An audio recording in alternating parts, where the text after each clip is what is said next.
आमा के कुखिया में बिटिया जनमली, घरवा के लोगवा निराश, घरवा के लोगवा उदास।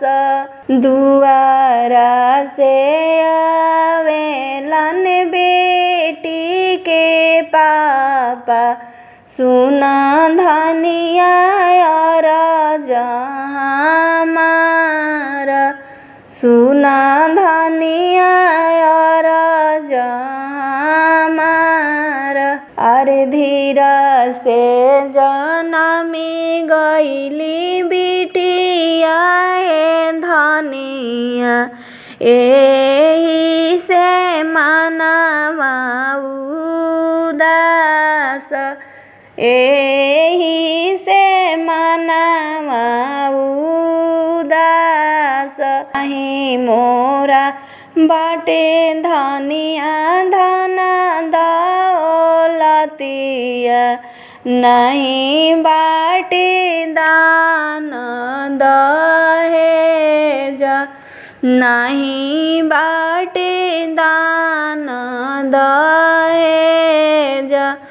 कैसे के करबू धनिया बेटी के बियाहवा, एही खातिर मनवा उदास, एही खातिर मनवा उदास। अरे आजू जनमल रहते तुहारो बेटउआ, घरवा में बाजित बधाई, घरवा में बाजित बधाई। एतना बचन जब सुनाली कवन बेटी, सुनी पापाजी अरज हमार, सुनी पापाजी अरज हमार। हमारो बियाह पापाजी गरीबे घर करीह, खोज दीह टूटाई मड़ई, खोज दीह टूटाई मड़ई। मम्मी के मोर पापा मारा जनी में हनवा, किस्मत से दिले भगवान, किस्मत से दिले भगवान। रूखी सुखी खैबो पापा लुगारी पहिरबो, और नहीं आइबो तोहारो ही देश, नहीं आइबो तोहरे ही देश।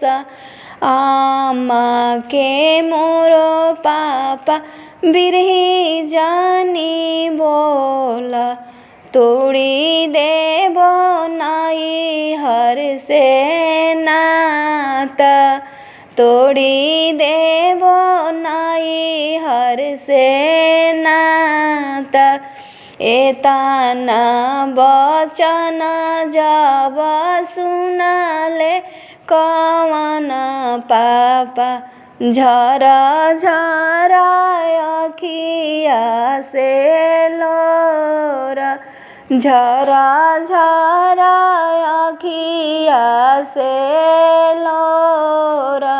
जनी ऐसे बोला बेटी फाटेला कर जावा हो, जब तक जियब बेटी तब तक ले आई है, जानी छोड़ी हमारो जे देश, जाने छोड़िया हमारो जे देश।